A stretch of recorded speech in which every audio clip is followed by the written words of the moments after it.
नमस्कार, बहुत स्वागत। आपके साथ मैं हूं ललित प्रजापति। लोकसभा चुनाव में बयानों की बहार है, बयार है, वार है, पलटवार है। लेकिन इस बीच कांग्रेस नेता सैम पित्रोदा के बयान पर घमासान मच गया।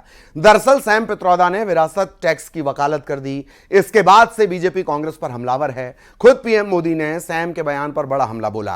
पीएम मोदी ने कहा कि कांग्रेस पूर्वजों से मिलने वाली संपत्ति को छीनना चाहती है, लेकिन देश के सामने अब कांग्रेस का हिडन एजेंडा आ गया है। उधर पीएम मोदी ने कर्नाटक में मुस्लिम आरक्षण के मामले में भी कांग्रेस पर हमला बोला। पीएम ने कहा कि पिछले दरवाजे से कांग्रेस ने ओबीसी का कोटा अपने चहेते मुस्लिम समुदाय को दे दिया। ये लोग ओबीसी और दलितों का हिस्सा छीन रहे हैं। इधर सैम के बयान से कांग्रेस बैकफुट पर है और इसके बाद कांग्रेस ने विरासत कर यानी टैक्स के बयान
तो कुल मिलाकर बीजेपी को बैठे बिठाए एक मुद्दा मिल गया है। और आप जानते हैं, इस तरह की बॉल जब भी आती है बीजेपी उसे बेहतरीन तरीके से शॉट में कन्वर्ट कर देती है।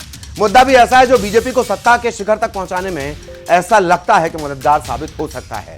वहीं कांग्रेस की हार की वजह भी बन सकता है। हर बार चुनाव के वक्त ऐसे लंबे चौड़े बयान हैं। कुछ शब्द तो ऐसे हैं जिनका इस्तेमाल नहीं किया जा सकता। चौकीदार शब्द उनमें से एक है, सौदागर शब्द उनमें से एक है। हर बार चुनाव के वक्त कांग्रेस की तरफ से कोई ऐसा बयान आता है और बीजेपी के लिए वो फायदेमंद साबित होता है। कर्नाटक में आरक्षण, विरासत टैक्स और इस पर कांग्रेस बीजेपी में मचे घमासान पर चर्चा भी करेंगे। बहुत खास पैनलिस्ट हमारे साथ जुड़ेंगे, मेहमान हमारे साथ जुड़ेंगे, उनसे हम चर्चा के सिलसिले को आगे बढ़ाएंगे। रस्मन आपसे परिचय करवा देता हूं। शशिकांत शुक्ला बीजेपी से हमारे साथ जुड़े हुए हैं। अभिनव बरौलिया साहब कांग्रेस से हमारे साथ जुड़े हुए हैं। इसके अलावा सरमन नगेले वरिष्ठ पत्रकार, वो हमारे साथ जुड़े हुए हैं। आप तीनों का बहुत बहुत स्वागत। और सबसे पहले शशिकांत शुक्ला साहब, आपके पास में आना चाह रहा हूं। कोई खास तो शशिकांत शुक्ला के पास भी हम चलेंगे। आप तीनों का सबसे पहले बहुत बहुत स्वागत। और सरमन सर, चर्चा से इस बार चर्चा मैं सोच रहा हूं कि पहले वरिष्ठ पत्रकार से शुरू कर दी जाए।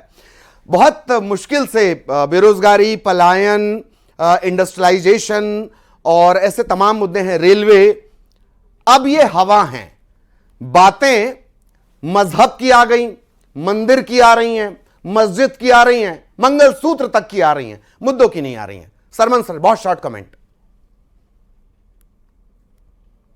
ललित जी, ये मेरी पत्रकार के नाते सदैव चिंता रही है कि पॉलिटिकल पार्टी अपना चुनाव घोषणा पत्र जनता के बीच में लेकर जाए, अपनी विचारधारा की बात करे और जो संविधान की शपथ ली जाती है वेलफेयर गवर्नमेंट की, वेलफेयर गवर्नमेंट के तहत जो सारी चीज़ें आती हैं, शिक्षा, स्वास्थ्य, सुरक्षा और रोजगार और महंगाई कम हो, उस पर वो चर्चा कराएं। उस पर चर्चा ना करने के बजाय इस तरह की बयानबाजी हो रही जो मॉडल कोड ऑफ कंडक्ट का सीधा उल्लंघन है। ये मैं कह सकता हूं पहली लाइन में लिखा है आदर्श आचार संहिता में कि इस तरह की टिप्पणियों से बचा जाए जिसमें कि धार्मिक भावनाएं भड़कें, ये एक दूसरे के धर्म पर किसी तरह का कोई हमला हो या धर्म के नाम पर वोट मांगे, इन सब चीज़ों की उसमें पूरी तरीके से मनाही है मॉडल कोड ऑफ कंडक्ट में। इसीलिए इलेक्शन कमीशन ऑफ इंडिया ने दोनों पॉलिटिकल पार्टीज के कुछ कुछ बयानों को संज्ञान में लिया है और नोटिस जारी किया है, साथ में उनकी शिकायत भी एक दूसरे को भेजी है। कांग्रेस की शिकायत बीजेपी को भेजी है, बीजेपी की शिकायत कांग्रेस को भेजी है और दोनों के पार्टी अध्यक्ष को माननीय जेपी नड्डा जी को, माननीय खड़गे जी को इलेक्शन कमीशन ऑफ इंडिया ने आज एक पत्र जारी किया है कि जल्द से जल्द अपना जो जवाब है वो सबमिट करें। ठीक ठीक ठीक। शशिकांत शुक्ला साहब भी हमारे साथ जुड़ गए, कुछ तकनीकी दिक्कत थी हालांकि। शशिकांत जी, सवाल मेरा आपसे ये कि क्या वजह आ गई, उपलब्धियों का पूरा एक किताब आपके पास है, उन सब के बावजूद मंगलसूत्र, मुसलमान, विरासत कर, इन सब पे बात करनी पड़ रही है? शशिकांत जी देखिए, इन सब पर बात करनी पड़ रही है ऐसा विषय नहीं। यदि कोई पार्टी धार्मिक आधार पर प्रलोभन देकर के लोगों को भड़का करके या लोगों को बहला फुसला करके वोट लेना चाहती है, जब संविधान में लिखा है कि धार्मिक आधार पर आरक्षण नहीं होगा, तो फिर आरक्षण की बात धार्मिक आधार पर करना कि हम फला फला धर्म के लोगों को इतने प्रतिशत आरक्षण देंगे, ये गलत बात है, ये संविधान विरुद्ध बात है। तो इलेक्शन में इन बातों का खुलासा तो होना चाहिए, इन बातों का विरोध तो होना चाहिए। यदि संविधान के विरुद्ध कोई घोषणा हो रही है, कोई पार्टी यदि ऐसा कह रही है हम धार्मिक आधार पर आरक्षण करेंगे, चालाकी के साथ धार्मिक एक बहुत बड़े वर्ग को पिछड़े में डाला जा रहा है, पिछड़ा बताया जा रहा है सीधे सीधे वोट के प्रलोभन के लिए, तो इसकी बात करना तो उचित होगा ना। हमारे पास योजनाओं की तमाम योजनाएं लागू की हैं और वो योजनाएं हमारी माताओं के लिए, बहनों के लिए, गरीबों के लिए कुछ। पर वो तो कह रहे हैं ना मुसलमान शब्द उन्होंने इस्तेमाल ही नहीं किया है। किसने किया है? न्याय पत्र में मुसलमान शब्द का कहीं जिक्र नहीं है शशिकांत जी। देखिए, अब बहुसंख्यक या हिंदू शब्द का कोई जिक्र कर दो, क्या सांप्रदायिक हो जाएगा? जो मुसलमान है, जो हिंदू है, उसमें सांप्रदायिकता की बात नहीं, उसमें इंटेंशन सांप्रदायिकता का होना चाहिए। कोई प्रलोभन हम सांप्रदायिकता के आधार पर दे रहे हो, कोई प्रलोभन वोट लेने के लिए हम हिंदू के नाम पर कुछ कर रहे हो या मुसलमान के नाम पर भड़का रहे हो, तब वो बात क्या आप नियम विरुद्ध, संविधान के विरुद्ध या इलेक्शन कमीशन के कानून और नियमों के विरुद्ध बात कर रहे हैं, मुझे ऐसा प्रतीत होता। ठीक, मैं आ रहा हूं शशिकांत जी आपके पास। अभिनव बरौलिया साहब, सैम पित्रोदा, पता नहीं कुछ संयोग ऐसा होता है या ये बयान निकल जाते हैं। अब जो पित्रोदा ने विरासत टैक्स कर की बात कर दी, और मैं हमेशा आपसे यही सवाल पूछता हूं कि इस बॉल पे बीजेपी का जो स्कोर है वो बहुत जबरदस्त रहा है। अभिनव जी देखिए ललित जी, मैं आज आपको बताना ये चाहूंगा, आप बहुत अच्छे से समझ रहे होंगे कि भारतीय जनता पार्टी पहले चरण के जो चुनाव हुए हैं उसके बाद से उसका जो उन्हें अनुमान लगाया है, उसके बाद वो बहुत बुरी स्थिति में है और अब घबराए हुए हैं, बौखलाए हुए हैं। प्रधानमंत्री मोदी जी मटन, मछली, मुसलमान, मंगलसूत्र लगातार इन पे बात कर रहे हैं। मतलब जो मुद्दों की बात होती है उस पे नहीं जा रहे। अब राजीव गांधी जी को कोसना शुरू कर दिया है, जिन्होंने इस देश के लिए अपने प्राणों को न्यौछावर किया। इंदिरा जी, मतलब कैसे वो बोल सकते हैं कि इंदिरा जी की प्रॉपर्टी उन्होंने ली है? मतलब ये बता दें, साबित कर दें भाजपा के लोग, ऐसा कुछ भी नहीं हुआ है। बल्कि उनके द्वारा लाए गए कानून को 1985 में इन्हीं के नेताओं ने, यशवंत सिन्हा जी और सभी लोगों ने स्वीकार किया था। और मैं ये आपको ये बताना चाहता हूं, इस देश के लिए इंदिरा जी ने अपना सोना चांदी सब गिरवी रखा था, लेकिन ये लोग कुछ भी नहीं समझने को तैयार है, सिर्फ और सिर्फ गांधी परिवार को कोसना। क्योंकि अब जो हम गारंटी कार्ड लेके आए, हमने संविधान को बचाने की बात करी है, जनता के बीच में पहुंच चुकी है। गारंटी कार्ड हमारा जनता के बीच में पहुंच चुका है। हम न्याय पत्र के माध्यम से जनता के न्याय की बात कर रहे हैं, हम जनता के हक की बात कर रहे हैं, हर वर्ग के। मतलब हम जैसे अभी आपने देखा होगा, शर्मन जी ने भी बात करी, हम इधर उधर नहीं जा रहे हैं, लेकिन जबरदस्ती हिंदू मुसलमान करना, मुद्दों को भटकाना, ये राजनीति लगातार जो निचले स्तर पे ले जाना। प्रधानमंत्री हैं देश के, कभी आपने सुना मुसलमान शब्द कभी आज तक किसी ने यूज किया हो? प्रधानमंत्री खुलेआम मुसलमान ऐसा करेंगे, मुसलमान के साथ ऐसे हो जाएंगे। मतलब आप सोचिए, हम वर्ग विशेष का इस्तेमाल करते थे।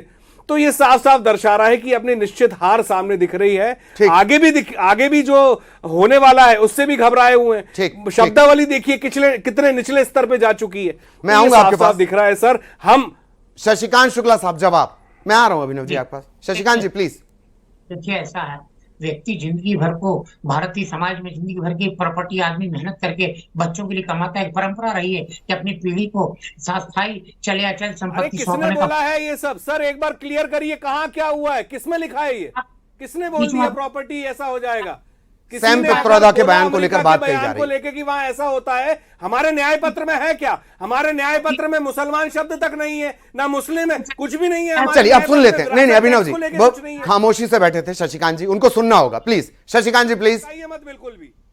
भारतवर्ष में अमेरिका के कानून की तर्ज में सैम पित्रोदा जी ने कहा कांग्रेस भारत में कमाई हुई गाड़ी कमाई मध्यम वर्ग की उसकी प्रॉपर्टी को आधा वरिष्ठ टैक्स के रूप में लेना चाहती है। एक पीढ़ी, दो पीढ़ी, तीन पीढ़ी में आधा आधा होते क्या प्रॉपर्टी समाप्त हो जाएगी कमाई हुई? इस ढंग से क्या मध्यम वर्ग के साथ अन्याय करेगी कांग्रेस? कौन सी न्याय यात्रा कितना भी आप बैठ के चिल्लाते रहे, जीएसटी के हमारी माध्यम से न्याय पत्र हमारा बहुत बड़ा खाका है अरे- जो जनता के बीच में पहुंच गया है। सुनिए, यदि जीएसटी के नाम पर आप जनता को उधर बरगला रहे और इधर आप अमेरिका की तर्क में आधा टैक्स लाने की पंडित नेहरू ने अपना निजी घर तक दे दिया था, आनंद भवन, इस देश को समर्पित किया है। शशिकांत जी समझे ना, ये नेहरू गांधी को कोसने से कुछ नहीं होगा। अरे सुनिए, शहादत दिए, 14 साल जेल में रहे नेहरू जी। लेकिन ये कानून गांधी जी ने शहादत, इंदिरा गांधी की शहादत हुई है। ये आप लोग जो भटका रहे हैं ना जनता को, कोई जनता भटकने वाली नहीं है आपसे। शशिकांत जी आपके पास शब्द नहीं है, शशिकांत जी और निचले स्तर पे आ गए आप लोग, अभी और आओगे। शशिकांत जी पहले उनको शांत करिए, हम अपनी पूरी बात रखेंगे। ठीक इस ठीक ढंग से यदि बात करेंगे तो डिबेट नहीं होगी। ठीक। अभिनव जी थोड़ा शांत रहिए। शशिकांत जी शॉर्ट आप कमेंट करें, फिर मैं एक सवाल आपसे पूछना चाह रहा हूं प्लीज। कर रहा हूँ मैं ये कह रहा हूँ 1953 में कानून लाया गया था वरिष्ठ टैक्स का, और 3 दशक तक देश की जनता को लूटा जाता रहा। 85% तक टैक्स लिया जाता रहा। जब नेहरू परिवार की खानदान की प्रॉपर्टी को नाती और पोतों को देने की बात आई तो ये कानून अचानक 84 में बिना पढ़े लिखे प्रॉपर्टी कुछ भी दे दी बोल गई। रहे हैं। ठीक शशिकांत जी अब मेरा एक ऐड ऑन आप सुन लीजिए। बहुत हाँ, आपने कहा आपकी कैंपेनिंग आपने शुरुआत की अब की बार 400 पार। आपके नेताओं ने कहा कांग्रेस का खात्मा। आपके नेताओं ने एक तरह से हर जगह ही हुआ मेरे ख्याल से इतनी ज्यादा आपने ज्वाइनिंग करा ली कि खुद कांग्रेस कंफ्यूज है कि यार ये हमारे यहां थे क्या, हमको पता ही नहीं था। मैं एक बात कर रहा हूं, अब आप कह रहे हो अगर कांग्रेस आ गई तो ये फेज आया क्यों? फर्स्ट फेज के बाद कुछ ऐसा हुआ क्या? शशिकांत जी देखिए, चुनाव में जब कांग्रेस रिजल्ट की घोषणा करती है, कांग्रेस ऐसे मुद्दों को लेकर के आती तो इसकी चर्चा तो होगी ना। अब उसमें यदि किसी ये बात आ गई तो क्या कांग्रेस की सरकार आ रही है? हिंदुस्तान के सारे सत्ता जा रही है, सारे भ्रष्टाचारी जेल जाएंगे, सारे सर्वे रिकॉर्ड तोड़ रहे हैं, 400 पार भाजपा को ले जा रहे हैं। आप कह रहे अगर कांग्रेस को वोट दे कौन रहा? आप कहाँ रही है? स्टेट में साफ है, सेंट्रल में सर्वे में कांग्रेस कहीं नहीं है। वही तो मैं कह रहा हूं, जो कहीं नहीं है उसके नाम पर हम ये क्यों बोल रहे हैं कि अगर वो आ गए तो ये हो जाएगा? यही तो सवाल था ना शशिकांत जी। मैं आऊंगा आपके पास प्लीज। सरमन सर बैठे हुए बहुत देर से। सरमन जी आपने जहां से आपने शुरुआत की थी कि हम बहुत सारी चीजों को देख रहे हैं, एक बड़े हैरत की बात है, एक शब्द आजकल बहुत चलन में चल रहा है, केचुआ। मैं कोई अपनी तरफ से व्याख्या नहीं दे रहा हूं, सोशल मीडिया में बहुत व्याख्याएं पड़ी हुई हैं। यह बड़े हैरत की बात है कि बहुत सारी जगहों पर मुसलमान कहा जा रहा है, राम मंदिर कहा जा रहा है, और यह उससे ज्यादा हैरत की बात है कि शिवसेना उद्धव के थीम सॉन्ग में भवानी शब्द आया। इलेक्शन कमीशन ने नोटिस जारी कर दिया। सरमन सर देखिए माननीय ललित जी, इलेक्शन कमीशन ने नोटिस जारी किया और वो जो सॉन्ग उनका बाद में चेंज हुआ है। देखिए इलेक्शन कमीशन ने क्यों जारी किया है कि जो एमसीएमसी कमेटी रहती है उसके पास वो अप्रूवल के लिए जाता है और वो तुरंत उस पर कार्रवाई ले लेती है। बाकी चीज़ों पर कार्रवाई में विलंब इसलिए होता है कि वो एआरओ, डीआरओ और पूरे जिले के फिर राज्य के सीईओ के पास में फिर वो इलेक्शन कमीशन ऑफ इंडिया के पास जाता है, पूरी मॉनिटरिंग के साथ और पूरे एविडेंस के साथ जाता है। जब तक सब्सटेंशियल नहीं होते हैं ईसीआई उसको एंटरटेन नहीं करता, तो उसमें विलंब लगता है। चूंकि वो थीम सॉन्ग था और एमसीएमसी कमेटी के दायरे में ये सारी चीजें आती हैं, इसलिए उन्होंने निर्णय ले लिया। अब जहां तक मानी ललित जी, आपने एक बहुत अच्छा विषय बताया था कि अगर कांग्रेस आ गई, जैसा कि चर्चा में आ रहा है। देखिए मेरा ये कहना है कि ये डबल माइंड क्यों हो गए? जब आप 400 पार की बात कर रहे थे और अचानक से डबल माइंड हो गए। और दूसरा मेरा एक और विनम्र मेरा एक आग्रह है, मैं अपने एक पत्रकार के नाते, कि जो मिस्टर सैम पित्रोदा की जो बार बार बात आ रही है, अव्वल तो उनको भारतीय चुनाव में किसी तरह की बयानबाजी से बचना चाहिए था, लेकिन वो कांग्रेस के इंडियन जो ओवरसीज कांग्रेस है उसके वो चेयरमैन हैं। जब उस नाते उन्होंने भारत में ईवीएम से मतदान कराए जाने का विरोध किया था, उन्होंने कहा था बैलेट पेपर पे वोट हो, तब किसी ने उनकी बात को संज्ञान नहीं लिया, ना कांग्रेस ने लिया। तो कांग्रेस पार्टी उनको अपने साथ में नहीं मानती है, ठीक है, वो उसके अध्यक्ष हैं और उनको वहां ध्यान देना चाहिए। और अव्वल तो मैं ये मानता हूं कि पित्रोदा जी सिर्फ मीडिया की सुर्खियां बटोरने के लिए इस तरह की बयानबाजी, जैसे उन्होंने ईवीएम को लेकर पूरा कैंपेन चलाया था, हासिल क्या हुआ, ईवीएम पर चुनाव हो रहे हैं। तो सेम पित्रोदा को उनकी पार्टी गंभीरता से नहीं लेती, जैसा कि उन्होंने बोल भी दिया कि उनका निजी बयान है। ठीक ठीक। आप सरमन सर, बहुत शॉर्ट में आपका एक कमेंट कि टीएन सेशन की याद तो आती होगी। वो जमाना था कि चाहे आंधी आए तूफान आए गोलियां चले, लेकिन मतदान होना चाहिए। जी जी। ये एस भाई कुरैशी ने किताब में उसका उल्लेख किया है, जो उनकी किताब मैंने पढ़ी है। तो टीएन सेशन का समय जो है ना, इतना मतलब अच्छा समय था कि लोग उनके नाम से उनके उत्तर प्रदेश के चीफ सेक्रेटरी को उन्होंने 24 घंटे के अंदर बदल दिया था। तो उनके नाम का वैसा काम का जो एक प्रभाव था, वैसा रसूख था, वो रसूख अभी भी ईसीआई का है। लेकिन अब भारत में मतदाता बढ़ गया, भारत की सोशल मीडिया आ गया, डिजिटल मीडिया आ गया। आप देखिए, सुबह यदि कोई चीज चलती है, शाम तक ये आता कि वो बहुत पुरानी चीज हो गई है। लेकिन इलेक्शन कमीशन का अपना दायरा है, काम करने का तौर तरीका है। तो चूंकि अलग एज में पहुंच गए, इसलिए लगता है कि चीजें वैसी नहीं चल रही, ईसीआई वैसा ही काम कर रहा है। ठीक ठीक ठीक। अभिनव बरौलिया साहब, आप कुछ कहना चाह रहे थे जब शशिकांत जी बोल रहे थे, प्लीज अब आप बोलें और मुझे उनका भी रिएक्शन लेना है। सर मैं बस इतना कहना चाहता हूं, सर हम बस इतना कहना चाहता हूं, हर वर्ग के लिए कांग्रेस लड़ाई लड़ रही है। हमारा जब से घोषणा पत्र, हमारा जो न्याय कार्ड आया है, न्याय पत्र आया है, उसके बाद से भाजपा घबराई हुई है। हमारा न्याय पत्र हर वर्ग के पास, बच्चों को रोजगार देने के लिए, महंगाई कम करने के लिए, हर वर्ग के लिए। हम जातिगत जनगणना की बात कर रहे हैं, ये सब घबराए हुए हैं, मतलब निचले स्तर की राजनीति कर रहे हैं अपने शब्दों। अभिनव जी, मैं रोक रहा हूं आपको। शशिकांत जी, बहुत शॉर्ट में आपका कमेंट प्लीज, बहुत जरूरी है वो। जी देखिए, कांग्रेस टोटल साफ हो चुकी है। कांग्रेस हाफ भी नहीं, साफ हो चुकी है। कांग्रेस के पास कोई नीति नहीं है, कांग्रेस के पास कोई नियत नहीं है, कांग्रेस के पास नेता नहीं रह गए, कांग्रेस के पास संगठन नहीं रह गया। 60 साल का कुशासन जनता समझती है। बिजली, पानी, सड़कें, डेवलपमेंट जो कांग्रेस ने हिंदुस्तान की दशा 60 साल में की है, जनता भली बात इस बात को समझती है। इसलिए जनता मोदी जी के डेवलपमेंट में ये डबल बार साथ में थी, अब तीसरी बार साथ में होगी और मोदी जी की सरकार। ठीक ठीक। धन्यवाद शशिकांत जी आपका, अभिनव जी आपका, सरमन सर लगातार हमारे साथ बने रहे, उनका भी बहुत बहुत धन्यवाद। तमाम मेहमानों का बहुत बहुत धन्यवाद। ना ये पहला है और ना ये आखिरी है। शब्दों की जो मर्यादा है, सीमा है, वो अभी और सरहदों को लांघने वाली है। एक ब्रेक ले लेते हैं।